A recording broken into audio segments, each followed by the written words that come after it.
Olá, tudo bem? Muito prazer. Eu me chamo Juan Lucas, eu sou monitor de bioquímica e eu queria convidar vocês para conversar um pouquinho sobre a via das pentoses fosfato, tá? Que é uma via metabólica que acontece no nosso corpo. Eu vou fazer aqui uma visão geral do que é essa via, né? E por que ela ocorre. É uma via que ocorre em todas as células, tá? Sem exceção. E vai acontecer lá no citosol, lá no citoplasma da célula. Ela é uma via alternativa à glicólise. Primeiro eu queria dar uma revisada no que seria a glicólise, né? É uma via que o açúcar, a glicose, vai seguir para produzir ATP, que é aquela molécula essencial energética para as atividades do nosso corpo. Então, a glicólise ela vai acontecer quando a gente precisar de energia. E aí, no final da glicólise, a gente vai ter a produção de ATP. Quando o nosso corpo tem ATP em excesso, quando a gente já tem energia o suficiente, esse ATP vai fazer um feedback negativo e vai encerrar a glicólise enquanto não for necessário.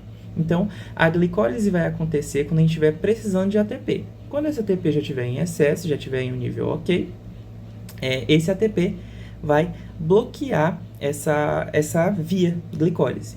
E aí, vamos lembrar lá, para acontecer a glicólise, a gente precisa ter glicose 6-fosfato, certo? A glicose entra na célula e ela vai ser fosforilada lá no carbono 6, virando glicose 6-fosfato. Essa glicose 6-fosfato, ela vai seguir para alguma das vias, né? Se a gente tiver pouco ATP, ela segue a glicólise. Se a gente já tiver ATP suficiente, essa glicose 6-fosfato não pode ficar se acumulando lá no citosol. Então, ela vai seguir a via das pentoses, tá? E aí, para que serve essa via das pentoses? A gente sabe que se tem a glicólise para produzir ATP, a via das pentoses ela vai produzir o quê? Ela serve para duas coisas, tá? A primeira é a produção da pentose, produção de pentoses, açúcares com 5 carbonos, isso que é uma pentose, tá? De pentose não, de ribose, são açúcares, tá? E essas riboses, elas vão servir para quê? A ribose, ela serve para formar nucleotídeo, DNA e RNA, e também serve para a produção de algumas coenzimas, tá? Além da produção de ribose, essa via vai produzir NADPH. Não confundir NADPH com NADH, que a gente já viu lá em outras vias, tá? Qual que é a diferença entre o NADPH e o NADH? O NADH ele vai estar lá nas vias catabólicas, como, por exemplo, a própria glicólise, ela vai precisar de NADH. Qualquer via de catabolismo, de produção de energia, a gente vai usar o NADH, tá? Pelo menos a maioria das vias.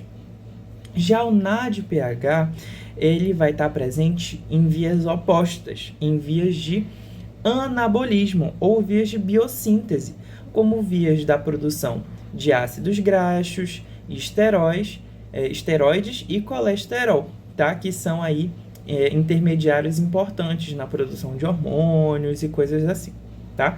Então, ela vai servir para duas coisas. Via das pentoses fosfato, produção de riboses para nucleotídeos e coenzimas, e NADPH para vias de biossíntese. Além disso, o NADPH ele vai atuar indiretamente no combate a radicais livres. Como assim? O NADPH ele é útil para renovar a glutationa, que é uma enzima ali que vai ajudar a combater esses radicais livres. A glutationa ela tem duas formas, glutationa redutase e glutationa peroxidase. A glutationa redutase, ela já foi utilizada. A glutationa peroxidase, que tem ação antioxidante, certo? Então, a glutationa redutase vai estar ali, ela não vai agir.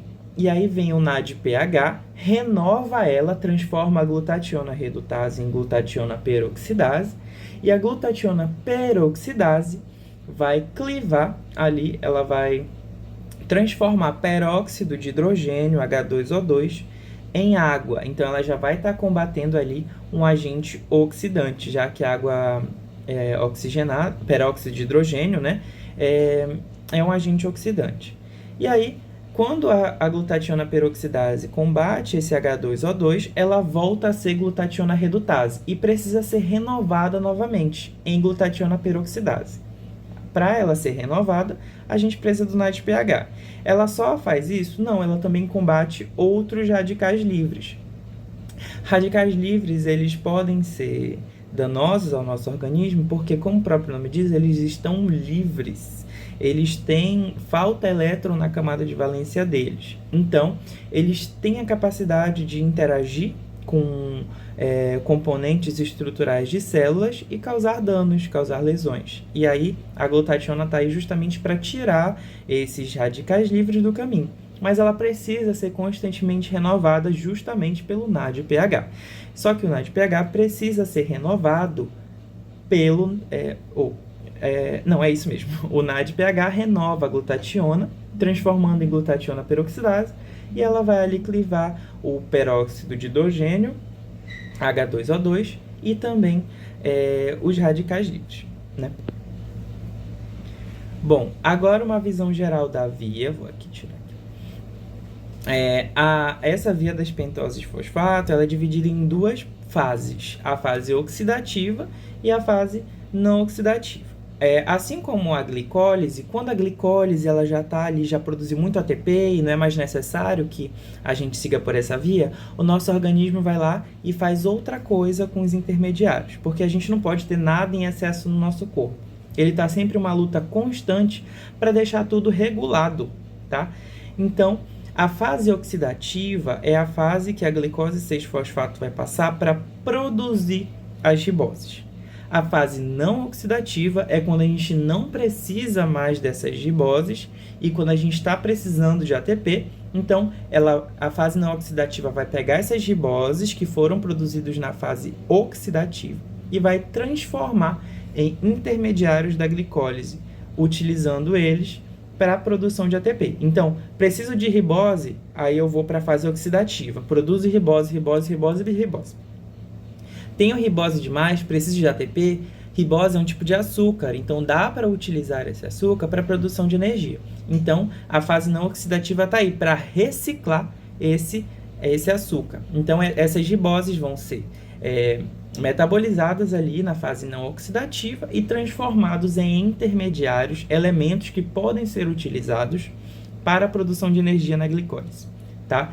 Então, dando uma olhadinha aqui no ciclo, ó, a fase oxidativa pega a glicose 6-fosfato, já tem muito ATP, aí a glicose 6-fosfato começa a se acumular lá no citosol. Aí a glicose 6-fosfato é transformada em 6-fosfogliconato através da intermediação do NADP. O NADP, quando ele entra na via, ele sai como NADPH. Pronto, já produzi NADPH, que vai lá na glutationa redutase, transformando em glutationa peroxidase, e vai lá fazer o trabalho dela. Depois da glicose 6-fosfato, intermediado pelo NADP. Depois que o NADP transforma a glicose 6-fosfato em 6-fosfogliconato, ele se transforma em NADPH e vai lá seguir a via lá para a glutationa. Esse 6-fosfogliconato ele vai perder carbono em forma de CO2, vai produzir mais um NADPH, né, que vai lá para a biossíntese, enfim, de ácidos graxos, esteróis, e aí vai se transformar em ribulose 5-fosfato, que vai, no final, né, ser transformado em ribose 5-fosfato, que vai ser utilizado em nucleotídeos, como o RNA, que formam o RNA e o DNA, e em coenzimas também, tá? Bom, agora eu vou falar um pouco mais detalhadamente sobre cada fase. A reação oxidativa, como eu falei, tem como função produzir essa ribose 5-fosfato, tá? E aí ela vai produzir não só ribose 5-fosfato, como também dióxido de carbono e NADPH, para fazer aquela via lá do combate aos radicais livres, tá? Então, vamos lá. A gente tem aqui a glicose 6-fosfato, que já não consegue entrar mais na via da glicólise, então ela vai entrar na via das pentoses fosfato.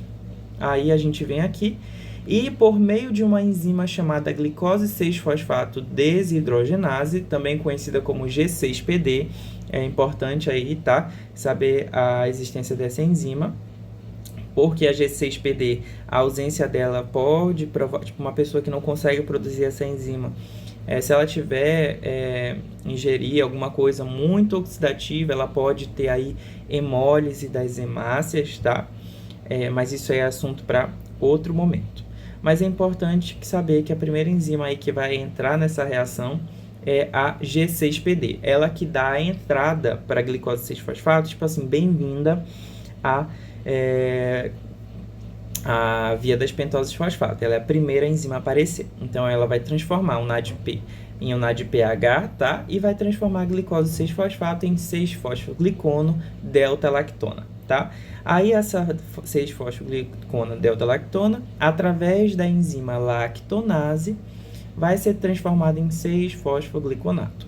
Esse 6-fosfogliconato vai sofrer a ação de uma enzima chamada 6-fosfogliconato desidrogenase, formando mais um ATP e formando um CO2, um dióxido de carbono, tá? E aí ele vai ser transformado em D-ribulose 5-fosfato e através da... E essa D-ribulose vai ser transformada em D-ribose 5-fosfato finalmente, através de uma enzima chamada fosfopentose isomerase. E a gente tem a nossa ribose que vai ser transformada lá em nucleotídeos, que vai ser transformada lá em coenzimas, tá? Bom, agora falando um pouco sobre a reação não oxidativa, ela já é um pouco mais complicada. É como se ela fosse uma cascata. Várias coisas se transformando em outras. Tá? A gente tem a ribose 5-fosfato, transformada lá produzida lá na reação oxidativa.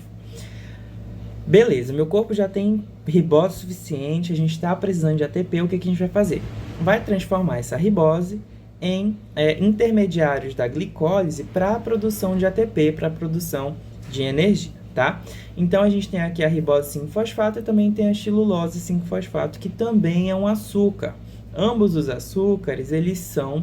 A diferença entre os dois aqui, um é a aldose e outro é a cetose.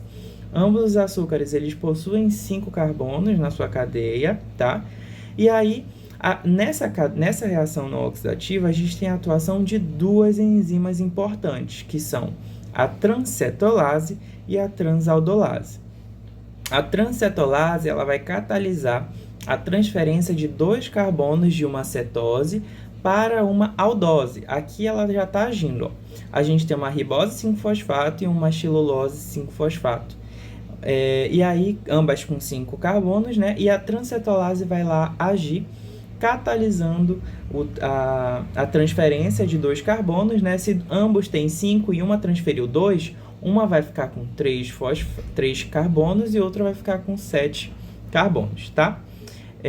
E aí a gente tem cedoheptulose 7-fosfato com 7 carbonos e um gliceraldeído 3-fosfato com 3 carbonos. E aí a gente vai ter a entrada de outra enzima importante que vai catalisar a reação de transferência de 3 carbonos da cedoheptulose para gliceraldeído 3-fosfato, tá? Então, a transcetolase transfere 2 carbonos de uma cetose para uma aldose e a transaldolase ela transfere 3 carbonos da cedoheptulose 7-fosfato para gliceraldeído 3-fosfato, tá? E aí a gente tem a ação da transcetolase mais uma vez e no final a gente vai ter como produto 2 moléculas de frutose 6-fosfato e uma molécula de gliceraldeído 3-fosfato. Se vocês já estudaram a glicólise, vocês devem lembrar que todos essas três moléculas, elas são intermediários da glicólise. Então, elas já entram ali no meio da via, tá? E elas vão ser posteriormente transformadas em piruvato, vão produzir lá os 2 ATP líquido lá na glicólise.